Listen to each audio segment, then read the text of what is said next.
We have lots to talk about in today's video, including some off-season trade rumors. Today's trade talk revolves around the Montreal Canadiens, the Minnesota Wild, and the New Jersey Devils, plus a little bit of a side gig on Vancouver as well. Plus, we have big news out of Anaheim. They've hired Joel Quenneville to be their next head coach. We'll discuss that situation. Lots to talk about around the NHL playoff action.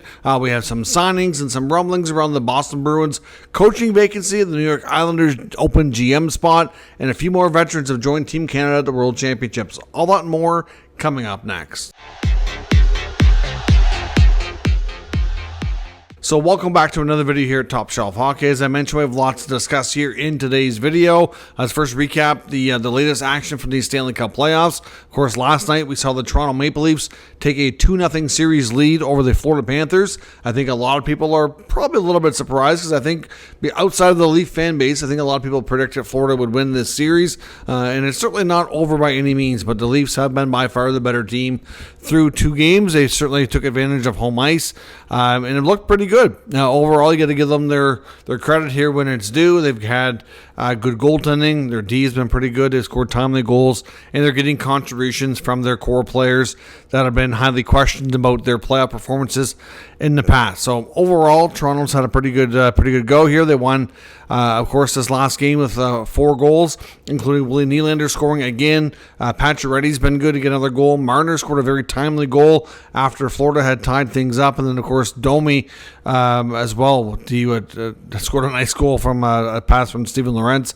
We saw Barkov with an early power play goal. Marchand and Lundell also had scored goals as well last night. But the big one for me was the Marner response right after they had gotten a third goal there from the Panthers. So it was the very next shift. Florida just doesn't quite seem to be the Florida Panthers we were expecting. And Sergei Bobrovsky wasn't great either. The analytics on his game last night was not good. The expected goals for was under 2 and he let in 4. So that's certainly at least 2 of them, if not a third one being debatable, that he probably should have had. So he's being outdueled by Stolarz and Wall, and then the Leaf forwards are outscoring their opposition as well, and the D, you could argue, has been a little bit better too. So Florida needs to really up their game heading back home, or this could be a short series, and a surprisingly short series as well in Toronto's favor. The Dallas Stars, or should we say Mikko Rantanen, defeated the Winnipeg Jets last night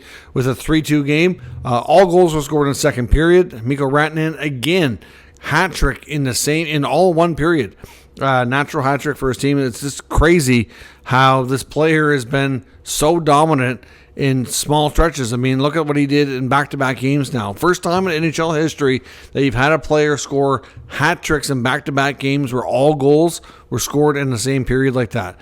I think anybody who has been saying that he's not nearly as good without McKinnon can move on and kind of shut up with that narrative, because that's clearly not the case. Rantanen, not only has he been good for Dallas in these playoffs, and especially the last few games, but really, to me, he looks like he's being able to kind of do this without, not to say there's not good teamwork and stuff going on, but it's not like anybody's carrying him. He's the dominant player producing this stuff. Like a man on a mission, on a revenge tour, it seems like. So, again, another awesome performance from Rantanen. And the Stars take a close one to open the series up with a victory on the road. And, of course, we had tonight Caps-Canes battle, Game 2. Oilers in Vegas go on Game 2 a little bit later. It's currently a 1-0 Washington lead in the second period as I record this video. Now, as I mentioned, the big news of the day as well outside of the playoff action is the Anaheim Ducks today confirming that they've hired former Chicago Blackhawks coach, and you may call it a little bit of a controversial hire if you want, but Joel Quenneville is officially back in the NHL as the Ducks head coach. There was rumblings back as late as, I want to say, maybe 2 weeks ago, I believe. It was John Buccigross of ESPN had kind of posted a cryptic post there on X with a picture of Q and then a second picture of some Ducks. It's like, okay, that makes sense. And then, I'm not shocked to find out that they wanted to speak to him. But then we had heard as well from another source that the job was his if he wanted it. Other reporters kind of chimed in and said, well, it's not so fast. He's definitely in the mix, but they want to talk to a few a few other coaches. It's believed that Rick Tocchet and Jay Woodcroft were also discussed and interviewed. I think it kind of sounds like Woodcroft might have been the runner-up here, who I think would have been a great choice for them as well. I know, like I personally, like on the video I did earlier, I don't know. I mean, I have issues here. I'm not sure that with what went on in that Blackhawks situation with Kyle Beach, that, you know, some of these people shouldn't have been allowed back. You know, like, to me, they're just pretty egregious things. Like, from what we learned in the investigation about Quenneville, to me, he prioritized winning over dealing with players that were abusing, getting this situation dealt with. And that's just really difficult to look past. I know they say he's done a lot of work and done a lot of education and he's going to be better this time. And he promises that, you know, they're going to be a team on and off the ice to be proud of, and not only, you know, how they play, but in the community and how everything is run. I don't know. Was there nobody else out there that could have done this? He's now the oldest coach in the NHL. He's been out of the league for 4 years. I know he's got a good resume, but I don't know. I know there's a lot of Ducks fans I've seen online, a lot, that are not happy with this hire. So we'll see how things work out. I know there's a lot of people believe in second chances, and I typically do as well. There's a lot of times I can understand how people deserve another opportunity. This is just, I don't know. It's a pretty egregious situation. So I know a lot of people say he did nothing wrong and all that, but like, just look at the investigation and look at the reports and all the information that we learned through that. It's all available online. It was posted online when it was first released. It's still there. You know, the belief is that, like, Quenneville prioritized winning besides wanting to deal with this kind of situation, and then gave the video coach, who was the perpetrator here, you know, a glowing reference after. So just, I don't know. I'm having a real hard time getting past that, but I guess we'll find out what Anaheim, how things work out for them. I guess we'll see. I know Stan Bowman was let back in the league with the Edmonton Oilers too, so obviously the NHL has no problem with these guys getting back. Some signings today, a couple of New Jersey signings. They've signed Nathan Legare to a 1-year 2A contract, and they've also signed a prospect of theirs, 2023 second rounder Lenny Haminaho, to a 3-year ELC as well. A quick update as well regarding players that have been out of the playoffs that are heading over to World Championships. Team Canada getting some more reinforcements. They've officially added a couple of Blues members here in Jordan Binnington and Braden Shen. So Team Canada is looking pretty strong. They still have one roster spot open, but they've got a lot of talent. This is probably the best Team Canada team at the Worlds in years. I mean, we just seen not long ago they added Crosby and McKinnon. Or over there as well. Macklin Celebrini's there. What an opportunity for the young kid to be all around all these veterans here. You know, Ryan O'Reilly, add Braden Shen to the mix, Bo Horvat, Travis Konechny. You know, they've got like a lot of blue liners that are really strong as well, with, you know, Uyghur, Dobson, Matheson just went over, Spurgeon just went over. There's a lot of talented players on this team. You throw Binnington in with Fleury, pretty good goaltending tandem. So it'll be interesting to see how things go for Canada at this tournament. For sure. One of the deeper teams they've had there in a long time. Some coaching and GM notes and rumors when it comes to the New York Islanders. One update that came from Chris Johnston today with TSN, saying that a lot of talk around Ken Holland being near the top of the Islanders list. Well, according to CJ, he says that Holland might be at the top of their list, but the belief is he's not, like, they're not really on the top of his list. He's currently working for the league. He's 69 years old, interested in getting back with the team. Maybe more of a president role, more so than a GM role. It's hard to say. Some people say Holland wants more of a role that's not necessarily a demanding day-to-day thing like a GM, that he'd prefer being a president.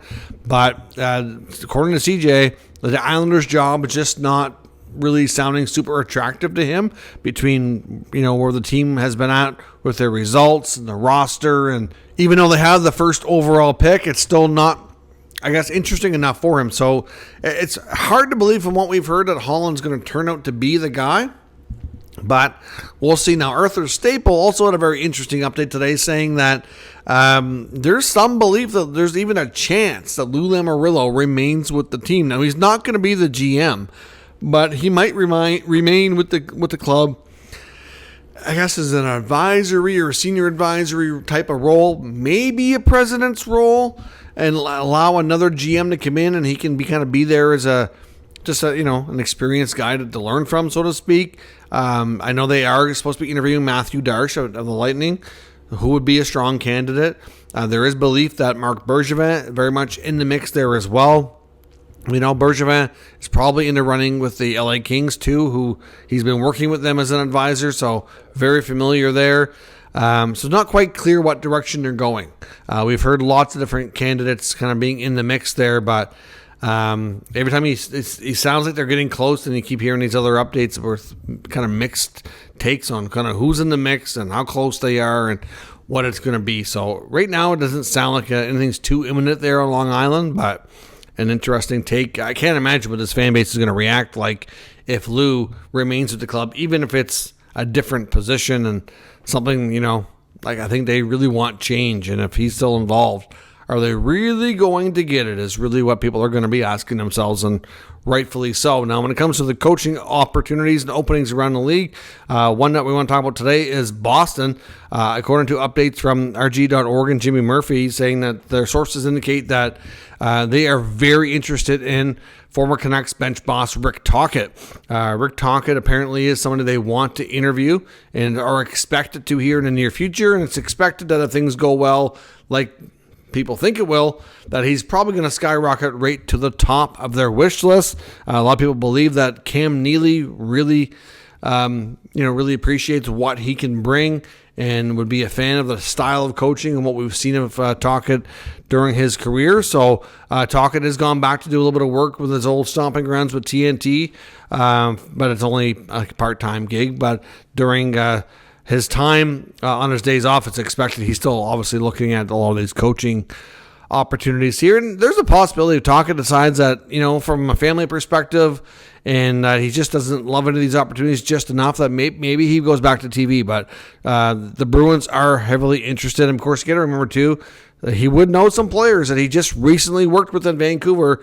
Of course, they ended up getting both Zadorov and Elias Lindholm, who were used to him under the Canucks organization before they moved on to the Bruins as UFAs last summer. So definitely some familiar faces there, but could Rick Tocchet be the next bench boss of the Bruins? It sure seems like it's a possibility, and he'll be a leading contender there if he really wants that to be the case. Of course, he does have a little bit of history with the team as well. Back in his playing days in the mid-90s, he did spend parts of 2 seasons with the Bruins. Now, as I mentioned, we got some trade talk to take a look at around the NHL. One thing that I've mentioned back, I don't know exactly what day it was. I'll have to look back at my YouTube content here, but it was probably within the last week and a half or so. I mentioned a possibility. This was kind of my own idea here, if you will. I mean, I think I did see maybe another article, but it wasn't really, there was really no sources indicating that it's something that was being discussed. But the possibility of Montreal trading Carey Price. Now there is a new article from Marco D'Amico of RG.org, which he actually put this together for Puckpedia. Of course, Puckpedia, basically the new version of Cap Friendly, which was around before Cap Friendly's demise, but very, very resourceful site. I'm on Puckpedia multiple times per day, every day, to get all the latest contract info, salary cap. I'm sure most of you are quite familiar with it. So Marco wrote this article for them, for their site, and kind of outlines why it makes sense for Montreal to do that. We're obviously nearing the end of the Carey Price contract. He has a signing bonus due July 1st. After that, the actual salary that's left on it is pretty small. I imagine it's likely covered mostly, if not all, under insurance anyway, but it's a much bigger salary cap hit than there's anything attached to it otherwise. Now, of course, with the salary cap going up the way it is this year, means that the cap floor is also going up. There's bound to be a few teams that are not thrilled about that, especially ones that are rebuilding and don't have a ton of higher valued contracts currently on their books. Like I'm looking at, Chicago, San Jose, those teams near the bottom of the league, for example. So there may be some interest in teams like that to bring this kind of contract on board. They wouldn't even have to consider using long-term injury reserve. But from Montreal's perspective, of course, right now they can go into LTIR, but it's a much more complicated cap situation. Of course, they have a lot of young players. They have a lot of ELCs on their books. Guy like Demidov really kicking in next year. They're bound to get some bonus overages. We talked about this at the end of the regular season. There's a bunch of teams that had a bunch of bonuses between their rookies, mostly from ALCs, from rookies or guys on their rookie contracts in the first couple of years in the league. Of course, there's also the possibility of when you're an older player, 35 plus, you can have a 1-year deal with bonuses.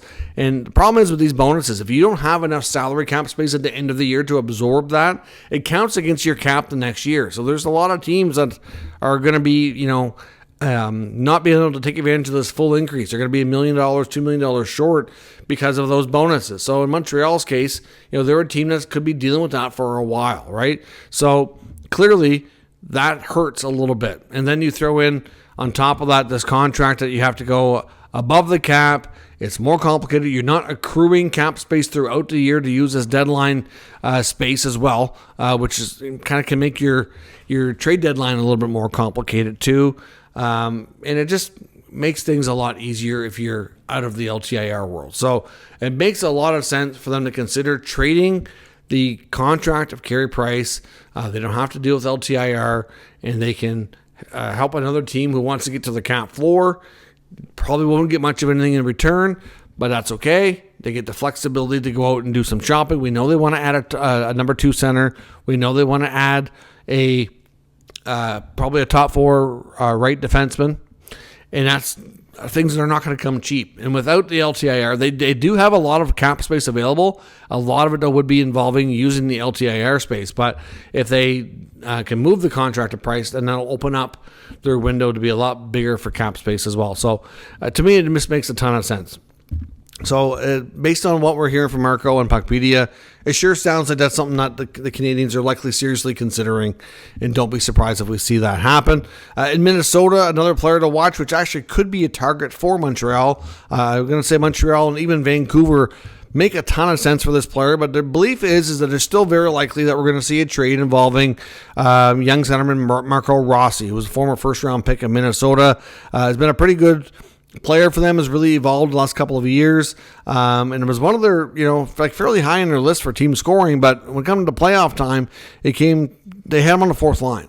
I just don't think Bill Guerin, from what we've heard and seen, and what the reporters say about the team and this player, that he has really full trust that Rossi is a player they want to invest in long term.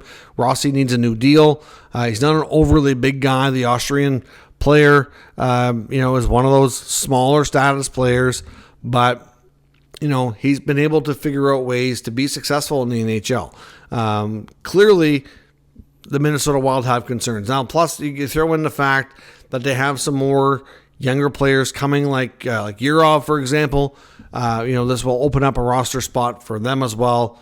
But Rossi is not a given, but a very likely player in the youngerish RFA world that we're probably going to be seeing traded this offseason. Looking at teams like Montreal and Vancouver need that middle 6 centerman. He could be a great complement for either playing in Montreal with Ivan Demidov. He could be a great complementary piece in Vancouver as well for some of their younger scoring wingers. There's probably more teams as well too looking around the league, but there are a couple of teams that just really jumped out thinking about where could he go. There are also teams with a variety of prospects that might interest the Minnesota Wild, so they could have the necessary pieces that they would want to end up facilitating a trade. So look for a Rossi trade to be quite likely. Those are a couple potential landing spots for him.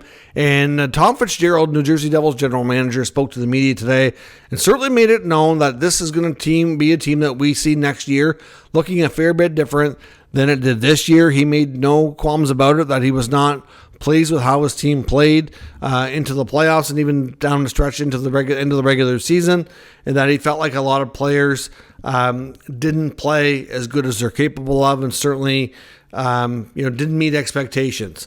So he said there's definitely going to be changes. There's no way they're bringing back the same group. Also said one of the comments was basically, to kind of summarize, and this is not an exact quote, but basically saying that the depth players and the depth scoring kind of wasn't there, which is not really surprising. It wasn't. So, I do think you're going to see probably changes in the bottom 6. I know a player they've also been reluctant to go long-term on. It's been mentioned in trade talk. Has been Dawson Mercer. I think it's time you either sign him long-term or you move on. Looking at their bottom six, I know a guy like Lazar probably not coming back. That's a prime player that they haven't been, thrilled with. So there's definitely going to be changes coming with New Jersey. I know when you think of the Devils and you think of all the big rumors you've heard lately, you think of Quinn Hughes.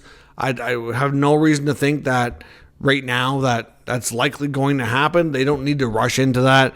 They know Quinn will, if he really wants to play with his brothers, they could do it as a free agent, unless the Canucks decide they need to do something now, which I don't really think that's something that we're going to see this summer. Now, it's probably going to pop up in the rumor mill. It's probably going to be something we talk about once in a blue moon if there's any updates or where things are going. But I really would be quite surprised if they pulled the trigger on a huge trade this summer. But we know the Devils are definitely going to make changes. You heard it right from the horse's mouth. Just a matter of what they do. I also wonder about goaltending. I know I've heard before. Markstrom, we know, is still under contract, but Jake Allen was really good for them. Is there any chance they bring him back? Or are they definitely going with a younger goalie like a Dawes, for example?